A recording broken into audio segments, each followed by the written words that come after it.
दोस्तों हमारे पास आई है 2013 मॉडल CBZ Xtreme और ये गाड़ी करीब 5 साल से खड़ी थी और आज ये हमारे पास आई है इरफान ऑटो वर्कशॉप पे रीस्टोर होने पूरी गाड़ी। और बजट भी थोड़ा कम ही रखना है गाड़ी का और बजट के अंदर ही गाड़ी पूरी कंप्लीट करनी है। आप देख सकते हैं इसकी हालत क्या है गाड़ी की, खड़े खड़े गल गई है गाड़ी, चैन गोर वगैरह सब, इंजन भी फेड हो गया, कलर वगैरह, शॉकर भी लीक हैं, दोनों पहिए भी जाम है गाड़ी के। तो इसे हमें बिल्कुल ओके करनी है। इंजन का काम वगैरह भी होना है इसके अंदर, स्मोकिंग कर रही है गाड़ी, डिस्क ब्रेक वगैरह का भी, दोनों डिस्क ब्रेकों का काम होगा। और ये जो टंकी है इसकी, ये टंकी भी गली हुई है पूरी, ये टंकी दूसरी डलेगी। तो ये सारे काम होने इस गाड़ी के अंदर हल्के हाथ से। तो इस गाड़ी को आइए वीडियो स्टार्ट करते हैं और इस गाड़ी का काम शुरू करते हैं। और अगर जो आप हमारे चैनल पर नए हो तो आप हमारे चैनल को सब्सक्राइब कर दें ताकि हम आप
आप देख सकते हैं पूरी ओके कंडीशन हो गई है। 2013 मॉडल गाड़ी है ये, डुअल डिस्क में। और जब ये आई थी गाड़ी बहुत ख़त्म कंडीशन में थी, अभी बिल्कुल ओके हो चुकी है। और बहुत ही हल्के हाथ से हमने इस गाड़ी को तैयार करी है, क्योंकि इसका सामान मिलना थोड़ा सा मुश्किल होता है, इसलिए थोड़ा सा वक्त लग गया इस गाड़ी को तैयार करने में। तो अभी ये पूरी रेडी हो चुकी है, कोई कमी नहीं गाड़ी के अंदर। इंजन वर्क से भी कंप्लीट हो गई है, पूरी गाड़ी ओके कंडीशन हो चुकी है इंजन वर्क से भी। दोनों इसकी डिस्क जाम पड़ी थी, बिल्कुल पहिया भी जाम थे इसके, और अभी पूरी ओके हो चुकी है। स्टार्टिंग भी देख सकते हैं आप, बिल्कुल साइलेंट हो गई है गाड़ी।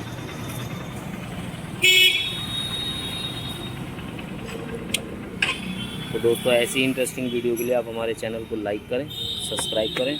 मिलते हैं अगली वीडियो में।